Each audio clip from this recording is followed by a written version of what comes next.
Baik, Assalamualaikum warahmatullahi wabarakatuh. Selamat malam. Perkenalkan kami dari POA Kelompok 2. Hari ini kami akan memaparkan hasil praktikum Productions and Operations Analysis dengan study case di Greenbike Productions La Familia Bike. Pemaparan kali ini meliputi modul 1 hingga modul 8 dari praktikum Productions and Operations Analysis. Baik, saya akan memperkenalkan anggota dari kelompok 2. Pertama, saya sendiri dengan Tania Kinansi, kemudian FX David Setiawan, Rizaldi F. Rahman, Varga Trigustara, dan Dita Rizky Mardani. Baik, untuk topik kali ini ada forecasting, kemudian aggregate planning, assembly process dan MPS, material requirement planning, lot sizing, dan inventory control dan operation scheduling.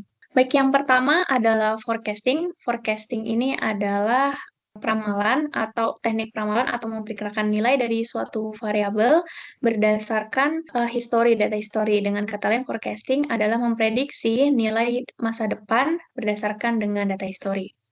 Untuk forecasting ini dilatar belakangi dengan perusahaan La Familia Bike ingin memprediksi penjualan selama 1 tahun ke depan untuk menentukan jumlah produksi sepeda yang optimal. Terdapat 4 metode forecasting yang digunakan pada case kali ini. Yang pertama ada Time Series Decompositions atau TSD, Moving Average, Holtz Method, dan Winters. Untuk yang metode pertama yaitu Time Series Decomposition. Untuk TSD, forecasting dengan mengurai data menjadi trend, seasonal, dan level. Digunakan pada data penjualan Januari 2019 sampai dengan Desember 2021. Hasil dari TSD ini, MAD-nya di 856.11, kemudian MAP-nya di 1.22, dan MSE di 1.296.775. Dengan kesimpulan bahwa metode TSD merupakan metode optimal dan akurat. Kemudian untuk metode selanjutnya yaitu Moving Average. Moving Average adalah metode forecasting dengan merata-rata histori data tanpa mempertimbangkan tren atau seasonal. Pada case kali ini menggunakan Moving Average 2 bulanan.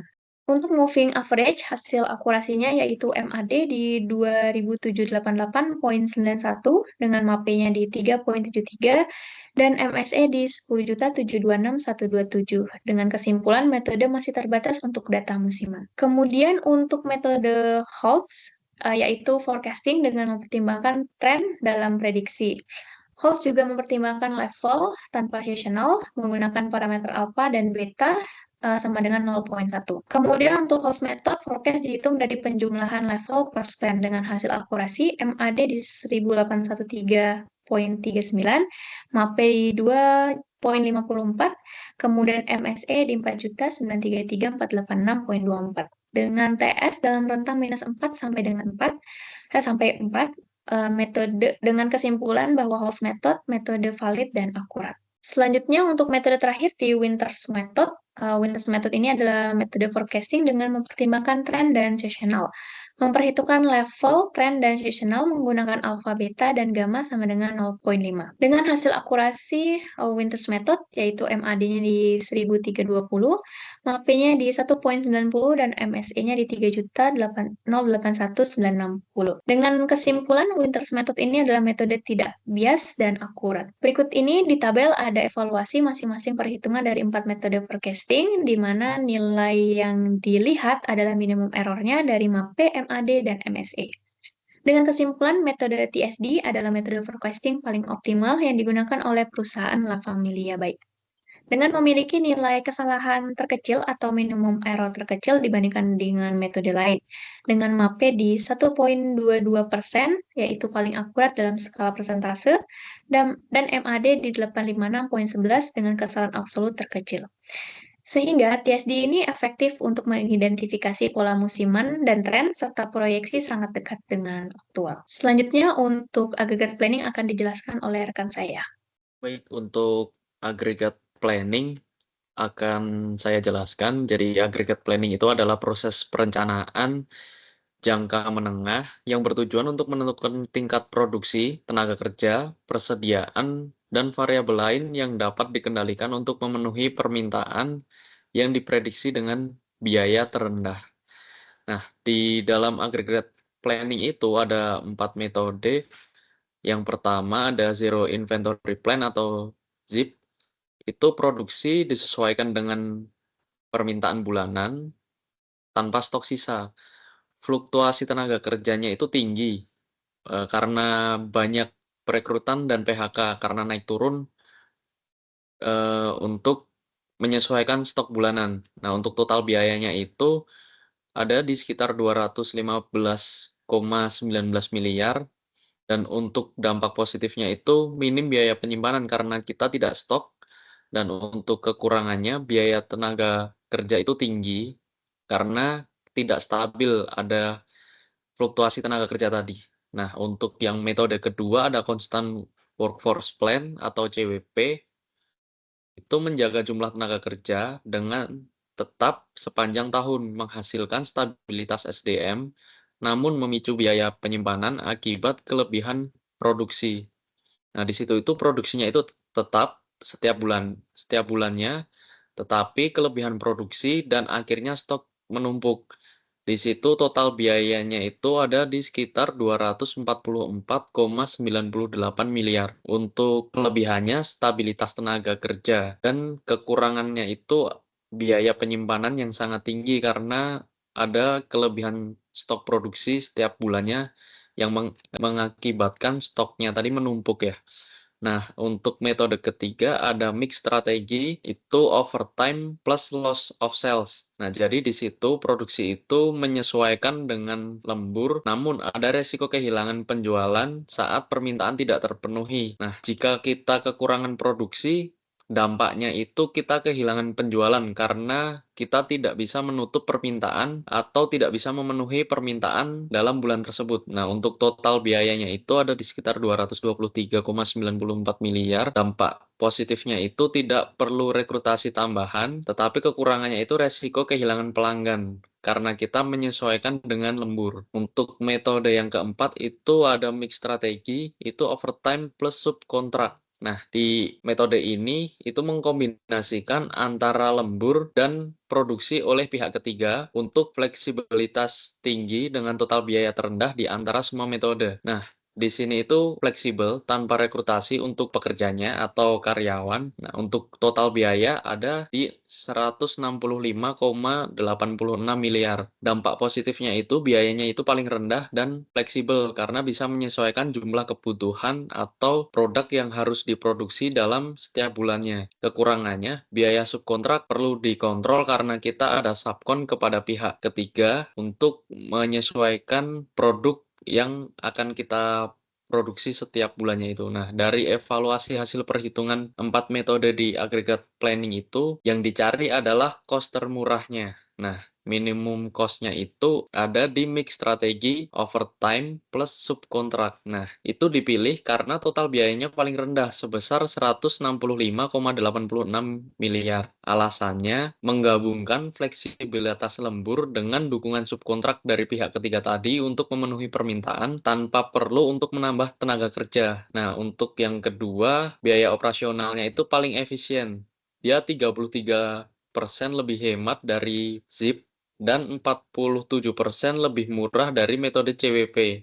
Yang ketiga, dapat menghindari biaya tinggi dari perekrutan atau PHK karyawan yang ada di metode ZIP tadi, dan kelebihan inventory pada metode CWP. Yang keempat, tidak kehilangan penjualan karena berbeda dengan strategi loss sales. Selanjutnya itu ada metode assembly process.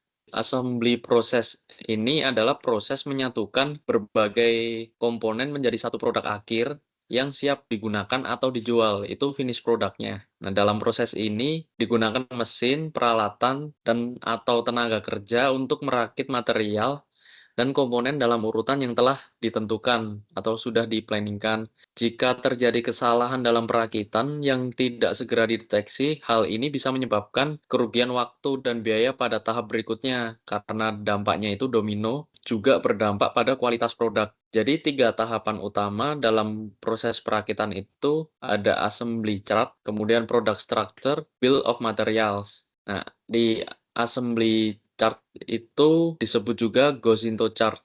Itu menunjukkan urutan perakitan dan hubungan antar komponen, mencangkup operasi, inspeksi, dan sub-assembly. Nah, untuk metodenya itu dijelaskan pada gambar di samping ini, itu disusun dari kiri ke kanan.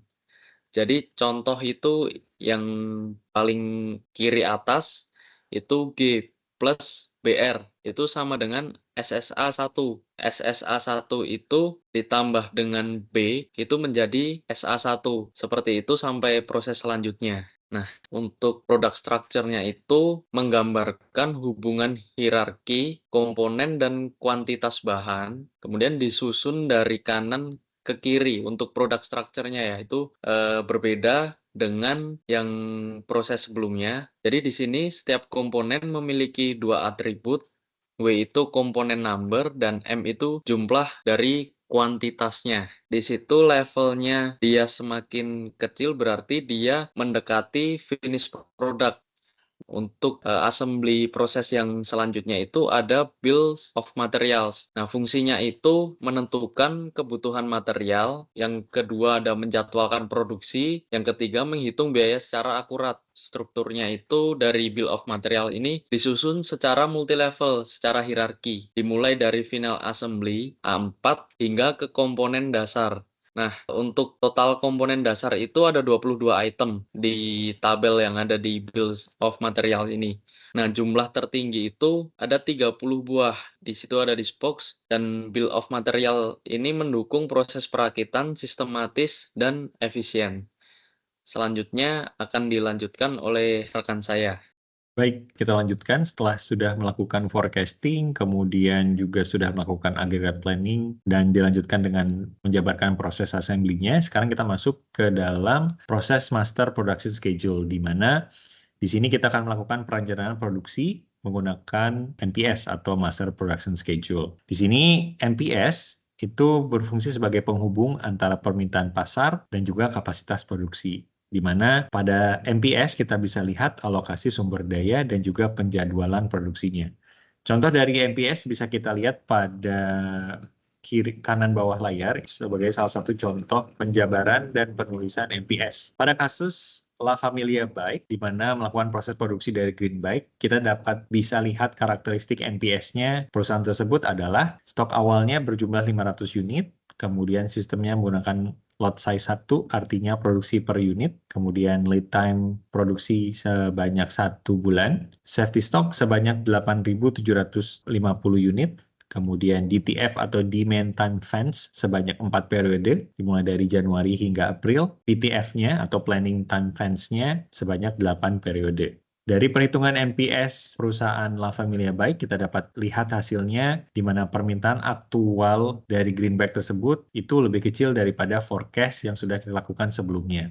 Artinya, La Familia Bike melakukan proyeksi secara konservatif, di mana tidak melebihi dari jumlah forecast yang didapatkan. Di sini, perusahaan La Familia akan melakukan penyesuaian jadwal dari bulan Januari hingga April, itu melakukan produksi berdasarkan pesanan aktual. Namun nanti dari bulan Mei hingga Desember, perusahaan La Familia Bike akan melakukan produksi berdasarkan forecast. Di sini kita dapatkan PAB, PAB, dan juga ATP-nya stabil di level safety stock, di mana La Familia Bike menunjukkan kebutuhan terhadap kebijakan persediaan dan juga mitigasi risiko terhadap kekurangan produk. Artinya semuanya masih on schedule dan juga on control dari perusahaan tersebut. Setelah sudah selesai di assembly proses dengan 3 metode tersebut, kita akan masuk ke next step-nya pada saat analisis produksi, di mana step berikutnya melakukan MRP atau Material Requirement Planning. MRP didefinisikan sebagai sistem perencanaan produksi dan pengendalian persediaan untuk memastikan bahan dan komponen tersedia pada saat dibutuhkan. Tujuannya untuk menjamin ketersediaan material untuk produksi, menjaga tingkat persediaan serendah mungkin, dan menjadwalkan aktivitas produksi dan juga pembelian secara efisien. Di sini MRP kita lakukan dengan tujuan untuk bisa mendapatkan manfaat. Yang pertama, mengurangi kekurangan bahan, kedua, meningkatkan efisiensi produksi, dan juga ketiga, mengurangi biaya persediaan dan juga biaya pemborosan dari material yang tidak digunakan. Dalam melakukan MRP, ada input dan output yang akan kita dapatkan dan kita masukkan. Untuk poin yang pertama, input untuk MRP ada 3 poin. Yang pertama adalah MPS yang sudah dilakukan sebelumnya, di mana kita harus dapatkan jadwal produksi produk akhirnya. Kemudian ada BOM atau Bill of Materials, di mana kita harus tahu struktur hierarki komponen produknya. Kemudian berikutnya ada inventory records, di mana di sini harus ada data persediaan saat ini dan juga lead time-nya masing-masing komponen tersebut. Terakhir, setelah itu semua sudah kita dapatkan dan kita proses perhitungan MRP-nya, kita akan mendapatkan beberapa data berikut. Yang pertama, Plan Order Release atau POR, ini adalah jadwal pemesanan bahan-bahan yang kita butuhkan. Kemudian Order Schedule Rescheduling Notes, ini adalah instruksi percepatan atau penundaan dari pemesanan barang yang kita perlukan. Terakhir, kita akan dapatkan data Projected Available Balance atau PAB atau PAB, di mana ini adalah proyeksi stok masa depan. Di sini PAB akan dibagi menjadi dua, PAB 1 dan juga PAB 2, di mana perbedaannya adalah di mana PAB 1, proyeksi stoknya tidak mempertimbangkan plan order receipt-nya. PAB 2, kebalikannya, PAB-nya di sini adalah proyeksi stok, tapi dengan mempertimbangkan plan order receipt-nya. Berikut ini adalah hasil analisis dari MRP dari berbagai komponen untuk membentuk satu unit green bike yang dilakukan oleh perusahaan La Familia. Jadi dari komponen green bike itu ada 6 level, dari level 1 hingga level ke-6. Di sini dapat kita lihat di level 1, beberapa yang harus kita perhatikan untuk perusahaan tersebut adalah yang pertama untuk assembly nomor 3, ini harus dilakukan plan order release secara rutin. Karena PAB 1-nya sering negatif, di mana kebutuhannya terus meningkat. Sub assembly nomor 3 di level 1 memiliki kebutuhan 2 kalinya dari assembly 3, sehingga PAB-nya tetap tinggi dan juga perencanaan sudah sesuai jadwal dan efektif. Di level kedua, di sini juga masih ada kasus yang sama seperti level 1, di mana untuk komponen hook, itu PAB-nya 1 masih negatif, di mana juga hal yang sama terjadi di bagian sub-assembly nomor 4, di mana PAB 1 juga masih negatif. Artinya, POR rutin terus diperlukan. Namun di level kedua, assembly nomor 2, permintaannya fluktuatif, namun PAB 2-nya masih tetap stabil. Selain itu, di komponen tire atau ban, permintaan yang tinggi, namun sistem MRP yang sudah dihitung didapatkan hasil bahwa stok yang kita punya itu sudah efektif untuk mengatasi lonjakan di masa depan. Kita lanjut di level 3 untuk assembly. Di sini ada 4 poin yang harus kita highlight. Yang pertama adalah assembly nomor 1, di mana stok awalnya rendah. PAB-nya juga sama, negatif, namun PAB 2-nya masih tetap stabil sehingga masih dalam kondisi aman. Di sub-assembly nomor 2, PAB 1-nya juga masih negatif, namun PAB 2 efektif mendekati safety stock juga masih aman. Untuk item nomor 3 dan 4, spokes, di mana parts nomor 4 pada saat di dalam BOM, itu kebutuhannya banyak hingga jutaan unit, pemesanannya besar, dan harus dilakukan secara rutin, karena kebutuhannya besar. Dan kemudian item rim pada level 3, PAB-nya mendekati safety stock, dan ini butuh pengawasan ekstra karena ketika mendekati safety stock, jika ternyata ada lonjakan di masa depan, kita belum tentu punya stok untuk bisa mengatasi lonjakan tersebut, sehingga harus diawasi secara ekstra. Kita masih lanjutkan MRP di level 4, 5, dan 6. Pada level 4, item sub assembly nomor 1 atau part nomor 14 di BOM, stok on-hand-nya sudah rendah, sehingga POR harus dilakukan sejak awal untuk menghindari adanya hambatan dalam proses assembly dan produksi nantinya. Kemudian di level 5, kita lihat beberapa PAB masih sering negatif, namun pemesanan yang dilakukan sudah besar dan juga teratur di beberapa komponen sehingga masih bisa masuk dalam kategori aman untuk proses produksinya. Di level terakhir, di level 6, di paling bawah, ada 2 item di mana brake dan grip. Overall juga masih dalam masuk kapasitas pemesanan yang sudah baik. Lead time-nya 3 periode, POR-nya atau plan order receive harus dimulai dari jauh-jauh hari agar PAB 2-nya nanti menjadi aman. Di item grip, strategi pemesanannya juga harus tepat waktu agar stoknya selalu aman dan stabil. Sehingga dari MRP tersebut bisa kita dapatkan beberapa hasil kesimpulan sebagai berikut. Yang pertama, perusahaan telah menjalankan sistem MRP dengan baik dalam mengelola kebutuhan bahan baku produksi green bike tersebut, dengan mempertimbangkan faktor seperti lead time, lot size, dan juga safety stock yang dimiliki. Kemudian ketepatan perencanaan dan juga respon permintaan juga sudah baik. Banyak komponen yang memiliki PAB 1 kurang dari 0 atau negatif, karena permintaannya tinggi dengan status stok awal rendah. PAB 2 di sisi lain berhasil dijaga lebih dari safety stock melalui strategi POR atau Plan Order Release-nya yang disiplin sesuai kebutuhan aktual dan juga lead time dari masing-masing komponen. Kemudian, konsistensi dengan struktur produk atau bill of materials-nya.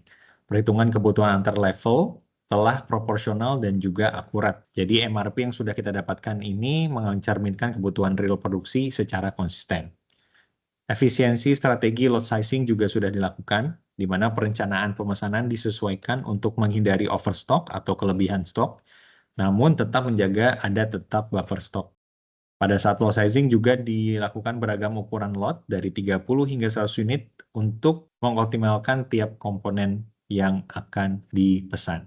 Terakhir, hasil MRP adalah antisipasi lead time dan juga safety stock, di mana komponen seperti brake dan grip yang lead time-nya cukup lama sebanyak 3 periode telah diorder 2-3 bulan sebelum dibutuhkan. Kemudian MRP menunjukkan bahwa perusahaan Lavimia Bike telah mengantisipasi kebutuhan jangka panjang secara efektif. Selanjutnya untuk lot sizing akan dilanjutkan oleh rekan saya. Baik, dilanjutkan dari yang telah disampaikan. Perusahaan Lavimia Bike telah memiliki material requirement planning perlu melakukan lot sizing untuk mengoptimalkan penyeimbangan biaya penyimpanan holding cost dan biaya setup cost.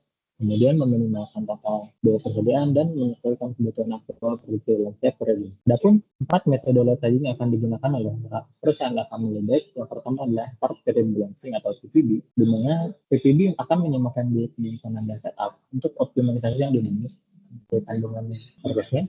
Akan tetapi PPB ini lebih efisien dari lot per lot untuk permintaan yang fluktuatif. Kemudian metode yang kedua adalah sales cycle per mil heuristic. Metode tersebut akan memperluas periode pemesanan selama biaya rata-rata per periode menurun yang efektif dan mudah untuk permintaan jangka pendeknya dalam skenario yang dinamis. Yang selanjutnya adalah metode least unit cost atau LUC, di mana pemilihan periode ini akan didasarkan kepada efisiensi per unit produk dengan biaya total yang terendah. Dan yang terakhir adalah metode Wightson algorithm dengan metode yang paling kompleks, di mana untuk optimalisasi dinamisnya diimplementasi secara jangka panjang dengan akurasi tertinggi melalui analisis semua kombinasi pemesanan sesuai dengan assembly chart serta product structure yang telah dimiliki untuk setiap level komponennya, dengan setup cost sebesar 40.000 dan holding cost 6.000 dan bulanan yang telah sesuai dengan total 480.000. Yang selanjutnya adalah sub assembly 3, total biayanya sebesar 420.000. Pada level 2, hub menggunakan pemesanan bulanan untuk menghindari overstock atau penumpukan, sementara assembly 2-nya melakukan konsolidasi pesanan. Adapun tier dan sub assembly 4 menerapkan strategi lot per lot dengan pemesanan bulanan yang fleksibel. Pada level 3, assembly 1 akan digunakan dengan strategi lot per lot untuk menghindari holding cost yang tinggi, sementara sub assembly 2 dengan frekuensi pemesanan yang jarang namun efisien. Komponen kecil seperti scope dan rim yang jumlahnya tinggi akan menggunakan pesanan bulanan, rutin, serta strategi lot per lot untuk menjaga biaya kita rendah. Selanjutnya level keempat terdiri atas sub assembly 2 akan digunakan pemesanan bulanan rutin. Kemudian sub assembly 1 dan sub assembly 3 akan mengoptimalkan biaya dengan optimalisasi lot per lot. Sementara produksi komponen wheels akan diatur dengan pemesanan bulanan efisien untuk menekan holding cost-nya. Pada level kelima, saddle dan basket mengoptimalkan biaya melalui pemesanan bulanan yang efisien dan lot per lot yang berbiaya rendah. Adapun komponen body menggunakan lot per lot untuk menekan holding cost. Kemudian komponen sub assembly 1 dan pedal melakukan penyesuaian frekuensi pemesanan yang sesuai volume produksinya. Dan yang terakhir adalah chainstay akan merespon permintaan dinamis dari forecast dengan pemesanan jangka panjang dengan pemesanan jangka panjang. Pada level terakhir, level ke-6, komponen brake akan menggunakan lot per lot untuk menjaga rendah, sementara komponen gripnya diatur dengan pemesanan bulanan juga. Melalui kombinasi strategi optimalisasi lot per lot serta penyesuaian berhasil menggunakan biaya setup dan holding cost di semua level. Selanjutnya akan dilanjutkan oleh rekan saya. Oke, terima kasih. Selanjutnya kita akan membahas di expected revenue. Expected revenue sendiri yang berarti estimasi pendapatan yang diterima oleh Lavimia Bike dihitung berdasarkan total penjualan green bike dan yellow bike selama tahun 2022 dan 2023 dengan total sepeda terjual yaitu 1.807.784 unit dan dikalikan dengan harga jual masing-masingnya. Harga green bike sendiri itu ada di 1,225 dan harga yellow bike-nya ada di 2.125.000. Dengan hasil expected revenue adalah di 1,8 T ya. Lalu di sini ada expected profit diperoleh dari pengurangan total biaya produksi terhadap expected revenue. Total biaya produksi sendiri itu meliputi biaya produksi langsung, biaya hasil strategi lot sizing, yaitu Wagner Wittin sama Silvermill, lalu biaya lembur dan biaya subkontrak.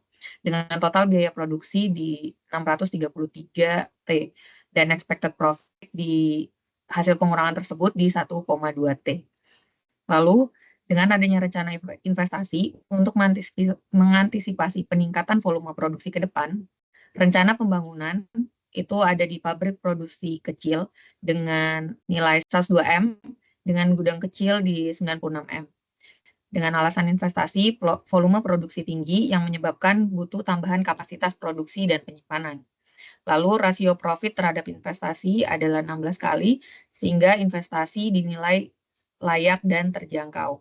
Kesimpulannya, perusahaan bisa bangun fasilitas baru tanpa ganggu kestabilan keuangan, sambil dioptimalkan proses produksi dan distribusinya. Lalu inventory control dan operation scheduling. Definisi inventory control itu adalah pengendalian persediaan, yaitu proses mengelola jumlah dan aliran barang atau bahan baku yang dimiliki perusahaan. Yang pertama, agar persediaan selalu cukup, lalu tidak berlebihan dan tepat waktu. Tujuan utamanya sendiri yaitu menjamin ketersediaan stok, lalu meminimalkan biaya penyimpanan, pemesanan dan kekurangan, menyeimbangkan permintaan dan supply, lalu meningkatkan efisiensi produksi dan layanan. Definisi operation scheduling, di sini proses perencanaan dan pengorganisasian tugas produksi untuk mencapai efisiensi maksimal dalam waktu yang terbatas. Dengan tujuan utama operation scheduling sendiri, yaitu minimalkan waktu tunggu antar proses, mengoptimalkan penggunaan sumber daya, memastikan mesin, bahan, dan tenaga kerja tersedia, mengurangi biaya keterlambatan dan penggunaan sumber daya yang tidak efisien, memastikan pesanan selesai tepat waktu, menyesuaikan produksi dengan tingkat permintaan, lalu mengurangi kesalahan dalam proses produksi. Dalam inventory control dan operation scheduling, di sini study case-nya, La Familia Bike unggul dalam kualitas sepeda dan komponen rem. Produksi melibatkan mesin bubut, brace, bor, dan CNC. Perusahaan menghadapi tantangan dalam mengelola jadwal kerja engineer dengan beban kerja yang merata, menggunakan strategi 5 hari kerja dan 2 hari libur. Untuk menjawab berapa banyak kartu Kanban, unit per kartu Kanban, dan persediaan maksimum yang dibutuhkan produksi untuk produksi La Familia, ini dibutuhkan metode Kanban. Kanban sendiri merupakan salah satu cara yang bisa digunakan dalam perusahaan untuk project management ya. Cara ini dinilai sangat efektif dan efisien untuk memecahkan suatu masalah. Kanban sendiri ini artinya adalah visual atau kartu, dan perusahaan yang mempopulerkan ini adalah perusahaan Toyota. Lalu, berdasarkan perhitungan, total kartu Kanban yang dibutuhkan adalah 9.350 kartu, dengan jumlah unit per kartu bervariasi mulai dari 25, 30, hingga 60 unit per kartu.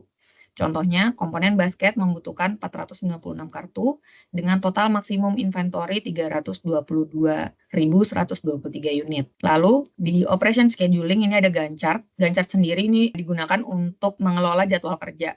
Metode yang digunakan ini adalah metode CDS, yaitu Campbell, Dudek, Smith. Metode ini ditemukan oleh Campbell, Dudek, and Smith yang merupakan pengembangan dari Johnson Algorithm. Untuk mendapatkan iterasinya itu dari rumus K sama dengan M-1. Jadi mesin di sini ada 4, jadi dikurangi 1, jadi iterasinya menjadi 3. Dengan kombinasi mesin, yang pertama mesin 1 dan mesin 4, lalu yang kedua kombinasi mesin 1, mesin 2, ditambahkan kombinasi mesin 3 dan mesin 4, lalu yang iterasi ketiga kombinasi mesin 1, 2, 3, ditambahkan dengan kombinasi mesin 2, 3, dan 4. Hasil perhitungan menunjukkan urutan optimal untuk waktu proses yang paling efisien. Dari durasi Gantt terbaik, kita dapatkan di iterasi kombinasi 2, yaitu mesin 1, mesin 2 ditambahkan dengan mesin 3 dan mesin 4 di 38 menit.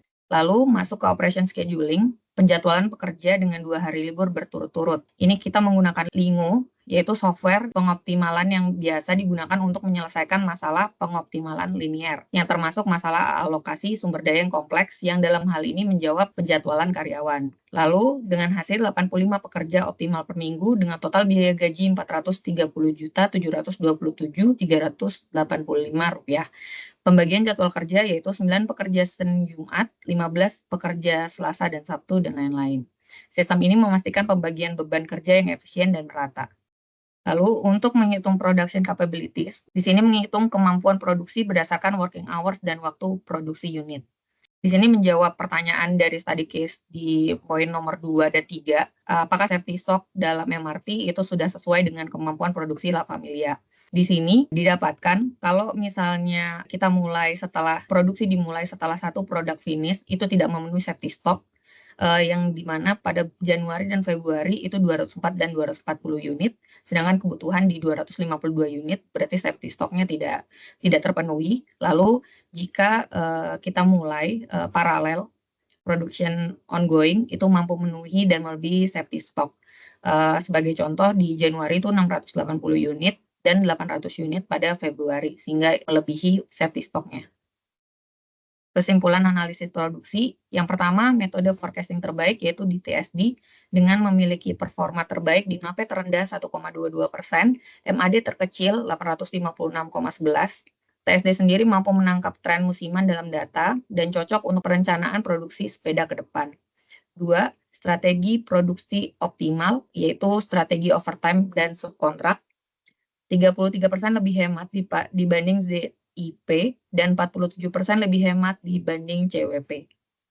Lalu di master production schedule itu disusun berdasarkan forecast, pesanan aktual, kapasitas, dan perakitan modular. Digunakan pendekatan DTF dan PTF, jangka pendek itu pesanan aktual dan jangka panjang proyeksi permintaan dengan safety stock 8.750 unit. Di material requirement planning sendiri menjamin ketersediaan bahan baku tepat waktu, didasarkan di BOM, MPS, stok awal, lead time, dan lot size. Lalu lot sizing terbaik yaitu di metode Wagner-Wittin. Wagner-Wittin sendiri melakukan pendekatan global dan dinamis dengan kombinasi setup cost dan holding cost, efisien sendiri dibanding metode lokal, dengan hasil biaya minimum tapi produksi tetap lancar. Lalu pengendalian produksi dan penjadwalan, sistem pengendalian di Kanban inventory control itu total kartu 9.350 dengan stok maksimum di 322.123 unit. Di pendekatan produksi itu ada berurutan 12 unit per hari dan jika paralel itu 40 unit per hari dengan idle time 2 menit.